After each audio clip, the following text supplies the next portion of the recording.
So much for joining us. We'll give everyone on the call just a couple of minutes to join the webinar, and please let us know where you are tuning in from this morning. We always love seeing in the chat thread where everyone is around Australia and New Zealand and around the world. So before we get started, my name is Danny. I'm part of the Blackbird team, and welcome to Giants Weekly. I'd just like to begin first by acknowledging the traditional owners upon the land in which we meet today. Hi from Sydney. We pay our respects to their elders past, present and emerging, and acknowledge their spiritual connection to country.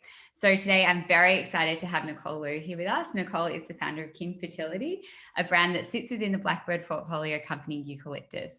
So Eucalyptus is a company that brings together the best creative and technology to build brands.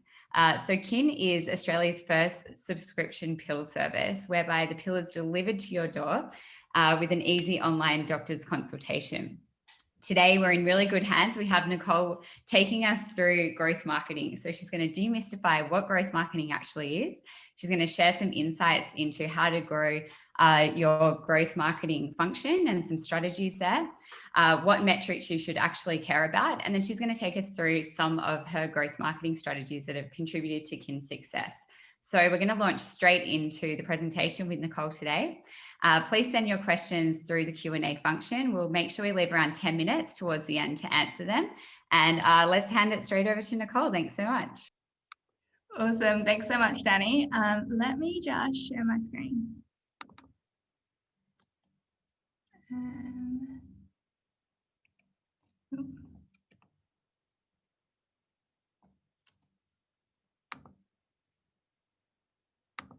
Bear with me. Is that working? All right, can you see that? All right, I'm just gonna go ahead. Cool, so hey everyone, awesome to be here. A quick introduction before I start. So as Danny mentioned, I'm the founder of Kin. So we're essentially a healthcare startup that helps women take control of their reproductive health. And as Danny mentioned earlier this year, we launched Australia's first subscription service to the contraceptive pill. So the problem is usually a lot of people have to go to the GP or the pharmacy every few months to renew their script. And for a lot of women who have been on the same contraception for a long time, that's a really it's a really big inconvenience, and usually leads to people forgetting their pill last minute and needing to get a script. And so essentially we built a way for patients to safely access their doctor online and have a consultation to get that prescription and then deliver that medication to their door before it runs out every time. Earlier this year, so we launched around February, we've kind of gone from 0 users to 30K users in the space of a couple of months. And when I started, I essentially didn't know anything about growth, but I've been really fortunate to work with people at Eucalyptus, which has been run by an amazing team, including some people who drove the growth of Koala Mattress. And so this is really just an accumulation of everything that I've learned in the past year, and that's really helped Kin grow in its early stages. So in terms of what's on the agenda today, we're going to go through what exactly is growth marketing, the metrics that are actually important, and some strategies that we used in Kin to help us grow. So what is growth marketing? Usually when you hear about growth marketing, you also hear things like performance marketing, probably even growth hacking. And sometimes it's also confused with things like product marketing or just marketing in general. But in fact, it's actually pretty different to marketing and things like product.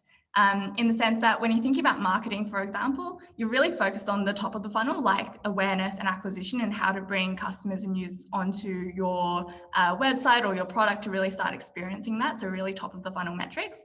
And when you're talking about product, you're actually focused on, okay, once they're in, how do they experience the product? So things like engagement, potentially retention, and NPS scores is really what you're focused on, I guess, optimizing or improving. But when you're thinking about growth, it's really thinking about that entire funnel. So not just acquisition and awareness, but really like, okay, once they come in, how do they then flow through? Like, how do they convert? How do they retain? Like the revenue and the referral that you get through them as well. So like thinking through that whole funnel. And essentially what that actually requires is not just I guess, a marketing skill set, but more of a cross-functional skill set. So things like engineering come into play in terms of like actually changing the product. Product skill sets are required as well. Data and analytics is really important at this point. And especially design of the product and how people flow through in terms of the user experience become really, really important. And in order for those teams to work together, you really need this process that is kind of like this lean agile process that is usually called like experimentation. And essentially like what growth marketers are very similar to is scientists. Growth is essentially like coming up with hypotheses of like where people are dropping off or like why people aren't coming to the product, and then testing those hypotheses to make small incremental changes that improve the growth rate. And when a lot of people think about growth, it's really easy to feel like there's like this one idea or one strategy that can like hit it out of the ballpark and like improve growth like tenfold. And there's like a huge temptation to think that. And I think for some companies, that's really like, that can be true and that's really great. But for a lot of companies, growth is actually all the incremental things that you do that improve the growth rate and compound over time. Okay, so that's essentially like how a lot of people describe growth marketing. But the thing that actually resonated with me as I was learning this was more when growth was framed in the terms of, I guess, like the objectives that you were trying to achieve. And so when you're thinking about growth, there's sort of like three modes or the three things that you're kind of doing that I really resonated with were one, harvesting attention. Two, creating frictionless customer experiences and getting people through your product. And then thirdly, adding value to the customer and the user and then monetizing that. So going through them, harvesting attention is essentially like how are people finding out about your product and how are you grabbing that attention when it's so scarce and bringing them into, I guess, your world or like your environment and your world and then allowing them to experience your product. Two, I guess, creating frictionless product experiences. Essentially, like once you've already got their attention, how are you actually going to turn that into trust? How are you going to allow them to experience your product, get the value from your product, and then start building that trust so that you can start using that to amplify the voices of your customers. And then once you've got that trust, how can you use that trust to then talk to your customers more and more and actually turn that into insight? And then use that insight then to give your customers more of what they want, whether it's features or more products or more services, and then sort of monetize that after.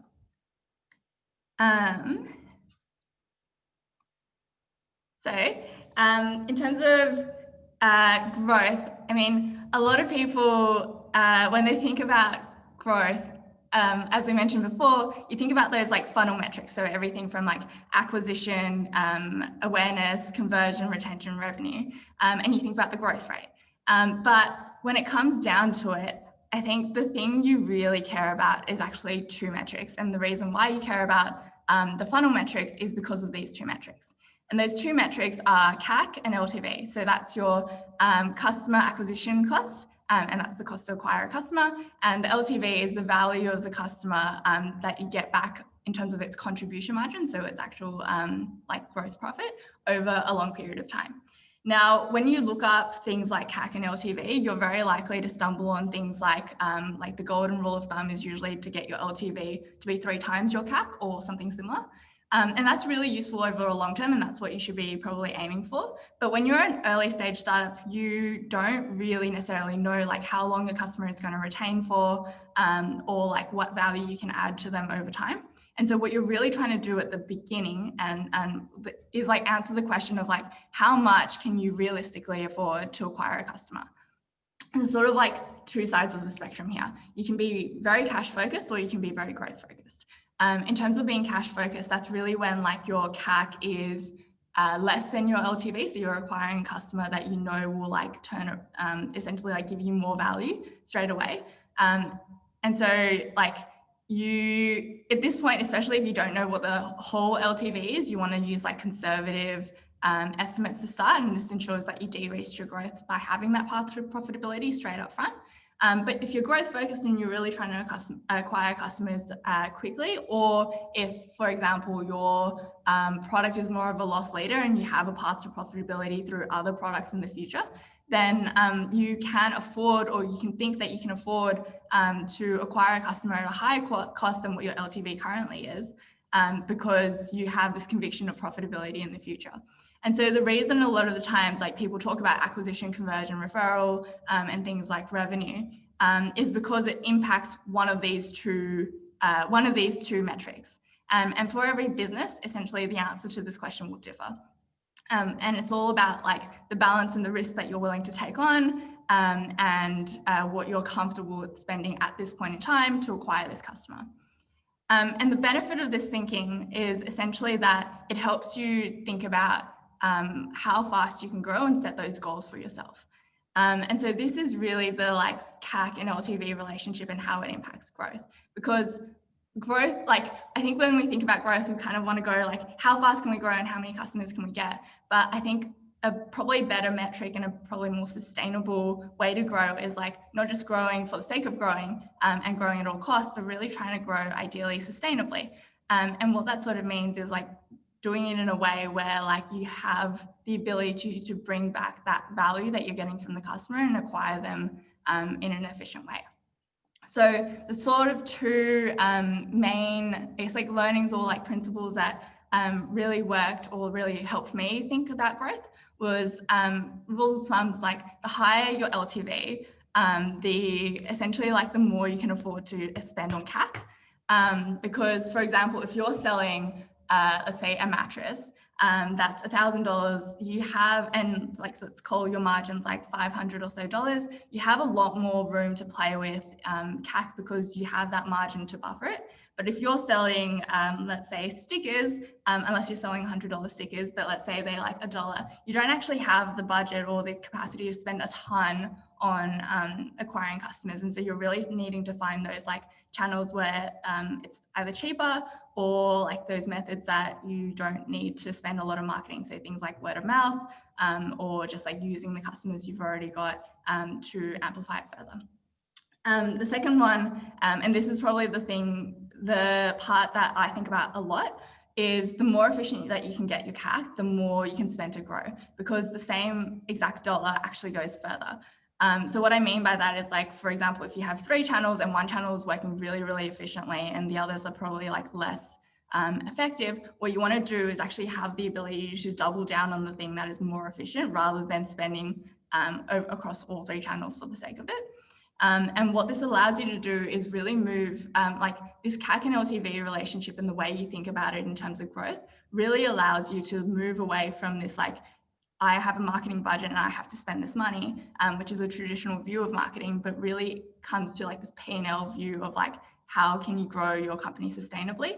And what this allows you to do is like, instead of having like, I need to spend this like marketing budget, it's very much like, I have a efficient channel or an efficient method of acquiring customers. How can I double down on that when I need to? And how can I pull back when it's not efficient? And that allows you to ensure that you're always like holding this, I guess like holding this ability to sustain growth in an efficient way and in a sustainable way. All right, so the next part is, what are some growth strategies for early stage startups? When you're just getting started and you have 0 customers, how do you really get to that like 1,000 customer mark and then start scaling? And I think a big theme across the rest of this presentation and like what I'll talk through is that no one will tell you how to market your product better than your customers will. And your job as a growth marketer, or your job in growth, is not necessarily just to like focus on the metrics and drive the metrics. It's really to like build engines and build feedback loops for your experiments to run in. And so the process that you're constantly going through is like, what is the hypothesis that you have in terms of like what will actually improve growth? How do you prioritize all the ideas you have, because you will have heaps, and it would just be about like what will actually add the most impact and what will be most effective at each point in time. And then actually running the experiments in a low cost way, or like the lowest cost way you can, in order to like validate those hypotheses, analyzing and seeing whether those experiments actually worked, and then continuing that process. And you can only really do that if you have essentially like two main engines running. One is the experimentation sort of like mindset and engine of like essentially like keep doing this process of coming up with ideas and then building them into your product and testing them. And the second one is like ensuring that you have a customer feedback loop. So you're constantly getting feedback about the things that you're putting out to market, the things that your customers are seeing and like why they like and dislike your product and what is stopping them, and ensuring that those engines are built so you constantly have this like feedback loop. So in terms of like when you are just getting started, so like you've just launched a product, and you're thinking about like how to start getting customers through. When you're thinking about it, you really want to do it in a low-cost way. Like you're an early stage startup, you don't have a lot of resource, and you just want to do it. You just want to get, I guess, to an effective way to acquire customers as quickly as possible. At the beginning, there's a temptation to go like, there's heaps and heaps of channels. There's like, I don't know, 20 channels or so. And you want to like kind of touch on every single channel or like a lot of different channels because at least you're diversifying or whatever it is. But at the beginning, what you actually want to do is just target one or two channels that are more likely to succeed than not. And the ones where you can actually measure success so you can constantly have this like really tight feedback loop. So at the beginning for us, for example, this was Facebook and Instagram because it was very measurable and very quick, and it was also where our customers are. For most companies, it's probably likely to be those two, just because of how measurable it is and how quick it is to get feedback. But if your customers aren't there, then there's probably a better channel for that. But regardless of what it is, like choose one or two channels to focus on at the beginning. And then what you want to start doing is really launching campaigns, like really low-cost campaigns that talk to the unique value propositions that you think your product has. And the idea is like to launch really simple statics, like the one we have on the right was like one of our first ads, like really simple statics with really focused copy. So like if I think, for example, this one, we were really focused on convenience. And so like do a bunch of copy and different variations that focus on convenience. We did different variations of this that focused on trust, different variations of this that focused on empowerment and like the safety of seeing a doctor online. And so at the beginning, what you're trying to do is like throw these campaigns into essentially what is like a testing environment in the ad environment that you're buying in, and seeing like how customers respond to it. Like, do they get the value proposition? Do they actually care about the value proposition? Like, how are they interacting with the ads? Are they commenting? Are they clicking through? Are they coming to your website? Like, does it actually matter to them? And so as you're measuring that, and like as people are sort of interacting with you and talking to you, get really early feedback with the customers that you're getting through getting their email and starting to talk to them through like whether it's surveys, interviews, or just like getting an email back and asking them for feedback. And the idea is to continue to use this really tight feedback loop at the beginning to continue this like flywheel that you can use to then create more content. And what I mean by this is like at the beginning, we really focused on convenience, and that was something that really worked for us. But what we found through that process was there were a bunch of other propositions that people liked and disliked. So for example, the one on the left here, we did a bunch of testing as we started talking to users. We realized that the thing they actually liked most about us was that they didn't have to run out of birth control because it always arrived at the door whenever before it ran out. And that was really important to a lot of people. And so we started running ads just talking to that. And like this one is very simple GIF with like very, very simple copy. And that worked really, really well. And so like we kept doing variations of that and testing that to see if it continued to work. At the beginning, for example, from a telehealth perspective, this was before it was like more prevalent than it is now, pre-COVID days. People didn't know if they could trust a doctor online and if like the doctor would go through all the information and their medical history to ensure that it's safe. And so we took them straight to the point where we could kind of prove that, which for us was the quiz. And so we did a whole ad just on the quiz and started working really well. We found out that people thought that we were building our own pill and we had our own pill brand, which wasn't true. We had a lot of the different pill brands that already existed, and we really distributed that. And so we started making that more and more clear in all our ads, and that worked really well. And I think it's important to know that like you'll come up with a lot of like you'll get a lot of customer feedback, and the idea isn't to necessarily nail it every time. Like the ad on the left, for example, we found out that people really enjoyed using the free doctor consults that we had for the whole year. And so we started making ads out of that, and that didn't necessarily work very well. But the idea is like to get as much feedback from your customers and have a really low way of testing and low way of essentially like experimenting which value propositions work or don't. So that even though this ad didn't work, it was very quick to take down, and we could very quickly double down on the ones that did. And so as you're sort of like building this customer trust as well, customer feedback loop as well, the other sort of flywheel you want to start kicking off is this flywheel of trust. And that can be done in various ways. The very obvious one is product reviews. When you're just getting started, one, the reviews are so important, even just to like improve your product. So for us, we started getting product reviews straight away. And we have this, so on the left here, we have the Slack channel that goes to the whole organization. And every review that comes through goes live into that Slack channel. And what that allows us to do was like, one, see what, just understand the things that people resonated with and loved the most. But two, when you're not getting such a good review, whether it's like, when it's not a 5 essentially, then it keeps the whole company accountable to like what they need to fix and like what is going wrong. And straight away, like you can see people just like replying to different reviews and like thinking about ways they can improve it or thinking about ways they can double down on it. And the other obvious benefit of reviews is that you can use it to build trust across all your like ads or your landing pages or your emails. And that's the same for UGC and referral programs as well, which is something we started really early in order to like build that connection and have content for socials. The way we sort of did UGC, for example, is we had this little card that went out in the boxes to really encourage people to start using our hashtag. At the beginning as well, we did PR, and we got picked up by a couple of news outlets like Channel 7 and Mamma Mia. I think it's really important to note that like while I think like product reviews and UGC and referral programs are kind of like this engine that you can keep turning it and keep using. PR, on the other hand, it's a one-off. But at the beginning, when you're just getting started, it is really important and really like useful in order to just kick off this flywheel of trust. But it was really interesting for us, and I don't know if this is for all companies, but like for us, for example, the PR campaigns or the PR launches didn't necessarily drive like thousands and thousands of users. In fact, I don't actually think it drove more than like 100 or 50.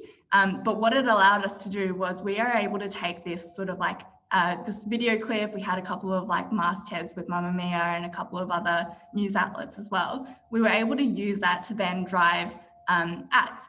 And essentially what that allowed us to do was go from like this 1-minute segment in Channel 7 News and then broadcast that to a wider range of people who are already looking at us or like would be our audience. And these ads, so this was a Channel 7 ad that we ran with videos. This was a Mamma Mia ad that we ran with the actual news article that featured us, and then a bunch of ads with the reviews that we got. All these ads, these are probably our best performing ads that we used for months and months on end, because it actually helped us build more and more trust when we didn't have essentially a lot of customers at the beginning. And so you build this like flywheel of like trust, inviting trust, and bringing more and more people into your product to experience the user experience. And then you can start taking this and all the feedback that you've gotten and actually start putting it on the landing pages, the emails, and your core product. So we found out through ads and the learnings we made through ads that people really enjoyed this like shiny pill sleeve that we put in their box. And so we started putting that on the landing pages because it was the thing that was resonating most with our user.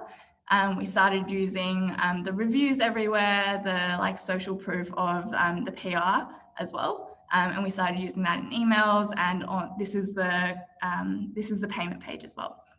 We also found from feedback that like there were certain things that stopped people from using the product because they either weren't understanding the product first or they had hesitations. And so, for example, people didn't know like whether we used real doctors. or what the doctors were like. They wanted to know like what the membership cost actually included and types of brands they would get. And so those like anxieties or those hesitations that we learned from all the customer feedback that we got, we really put back into the actual product, so that at the point in time in which they're making the decision, whether it's in the email flows or like the actual product, we've got something to sort of like address those concerns.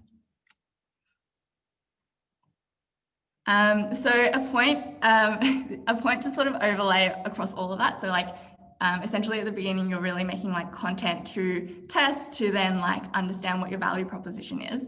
A point to sort of overlay all of that is, especially in this like attention economy that we live in, attention is really scarce. So with everything that you put out, you really want to like get to the point really fast. You want to make it really, really focused, and you want to make it count. And it doesn't have to be like super, super creative. You just want to like grab attention and hold it. But I really like this example of Who Gives a Crap, which I think is a company a lot of you should know.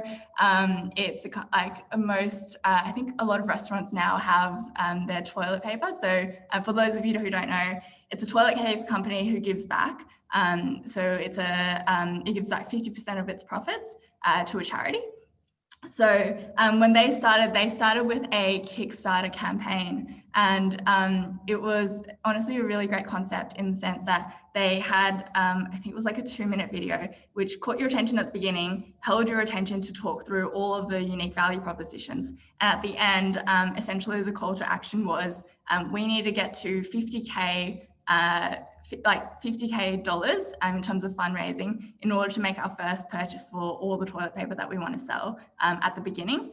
And like Simon won't leave this toilet, which is the one he's sitting on, until he gets to 50K. And that really got people's attention. People started sharing it, and within a few days he was off the toilet.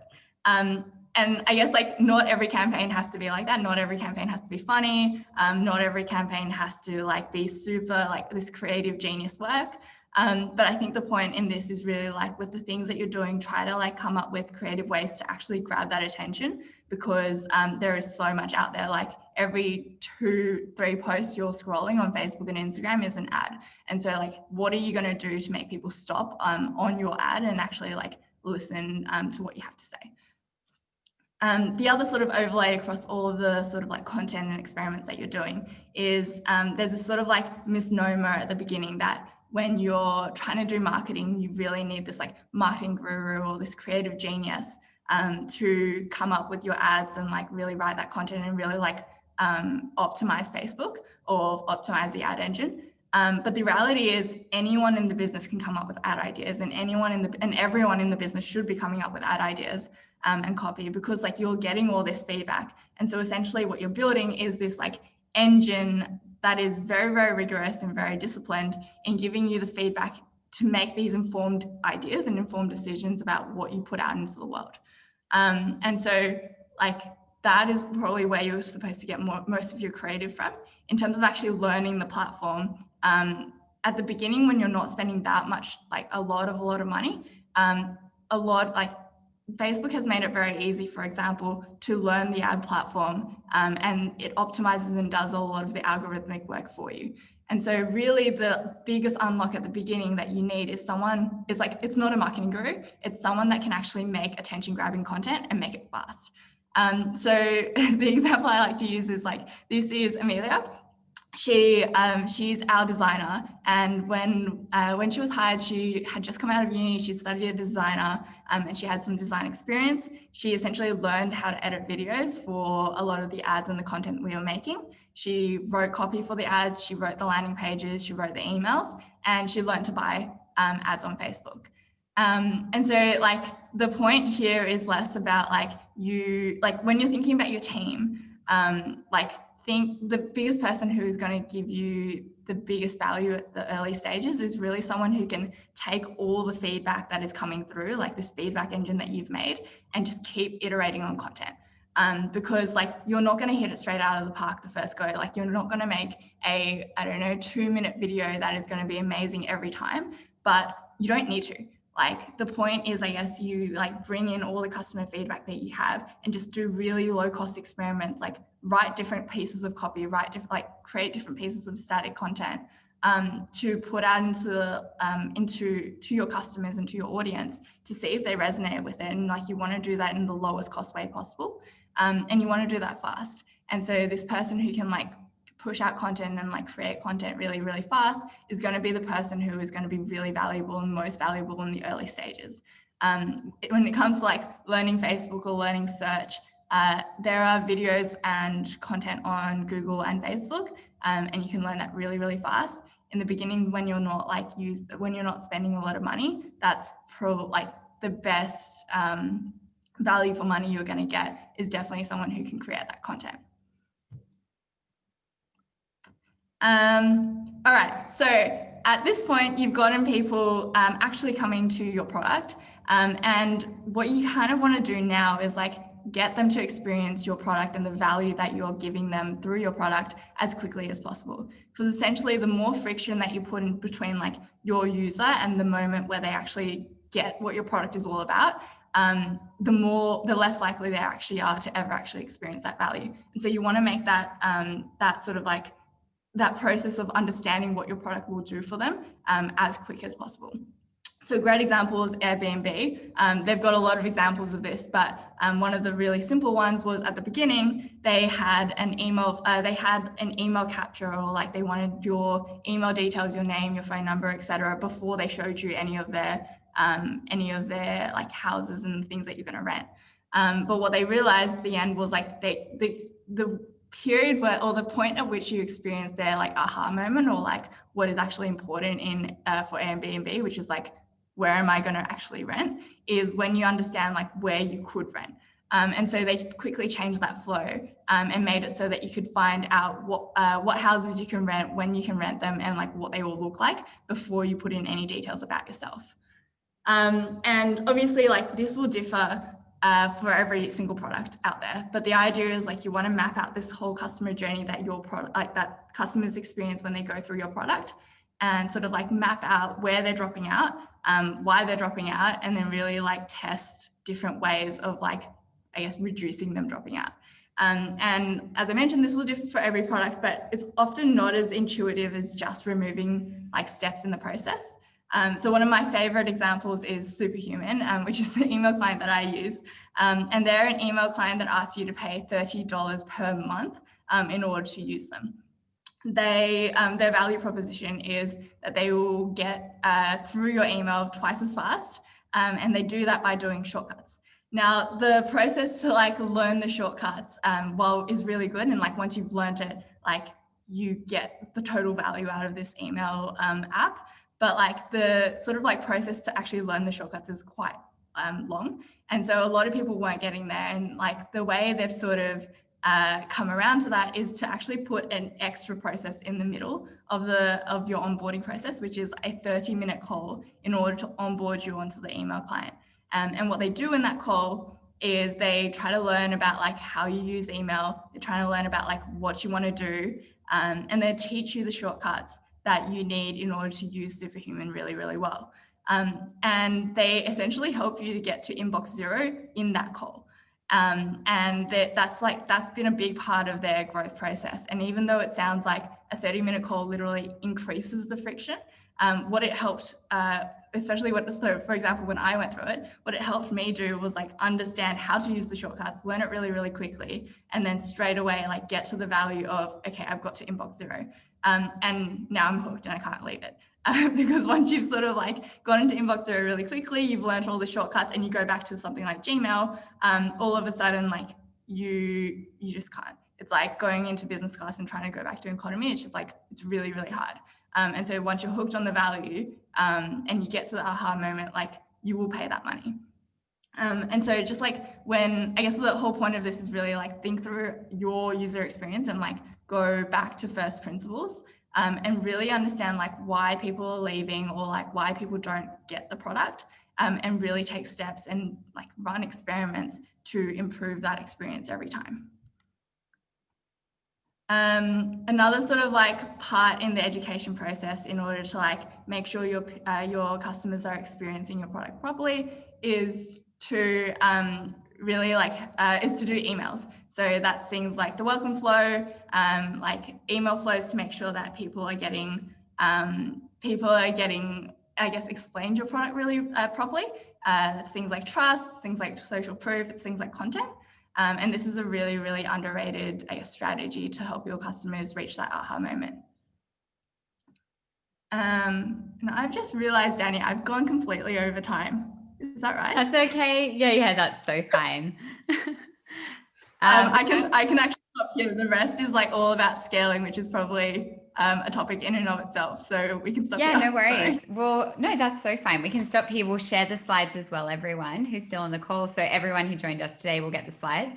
We might just try and answer just 2 questions quickly, if everyone's happy to hang on the line, and then we'll wrap up. So our first question here is, I would love to know what marketing channels you use to get the most efficient growth and why. And just a follow-up question to that is, what's your like daily budget, if you're happy to share it, for Facebook and Instagram ads for your growth strategy now, when you started versus now?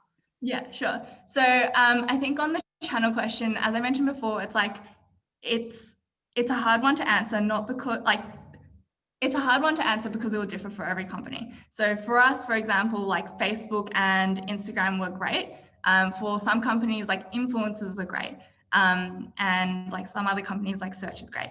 But like it really depends on your product and like how your customers experience your product. So like if the only way that people understand or like want to engage with a I don't know, a fintech company is actually when they're searching for one, then like search is probably going to be your best channel. If the best way to engage with your product is when people can see it with other people, then influencers might be your best channel. For us, that wasn't very effective. And so really trying to explain the product and explaining the product in a really, really quick way, which we can do through Facebook and Instagram, was the best thing for us. In terms of budget, like we fluctuate, and like this is kind of what I meant when I was talking about the sort of like CAC versus LTV relationship. Like we don't have a budget.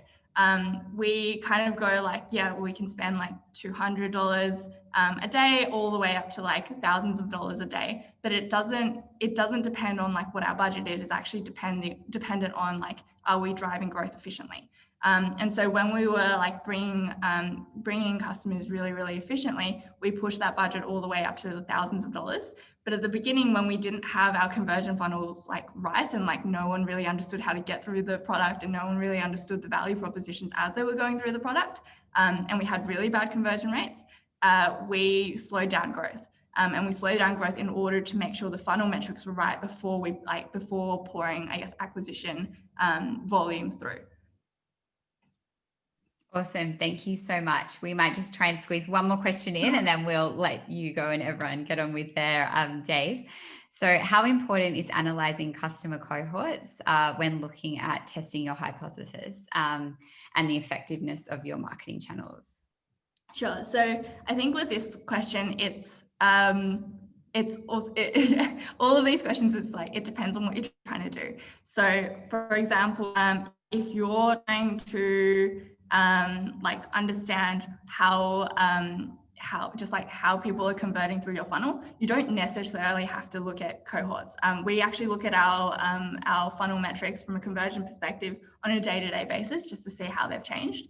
And we look at it from the perspective of like, what is the growth experiment we're running? Like, for example, it's like we made changes on the survey and the quiz in terms of like making it shorter or whatever it was. And then we're trying to understand like, does that make it better? Do people go through faster? And essentially all you need to do at that point is really look through the funnel. If you're doing things like retention, that's when cohorts become really, really important, because you can't really do retention like in a static way. You have to look at them through from like a time lapse way. And so that's when it becomes more and more important for retention. But I guess like the main takeaway there is really like, take a step back and think about what you are actually trying to achieve and what you're trying to find out. And if cohorts are the best way to do that, then look at cohorts. Awesome. Thank you so much. That's all the time we have with Nicole. I just want to say big thank you on behalf of Blackbird and everyone who has joined us today. It's been absolutely awesome. Thank you for sharing all of your insights. Next week, we are joined by Nikki Brown, who is a partner at Ignition Lane, and she's going to take us through sales as a science. So make sure you join us for that session. We only have a few more left for the rest of the year. I think we have around 4 or 5. So hope to see you there. Thanks so much, everyone. Bye. Thanks, Nicole. Thank you.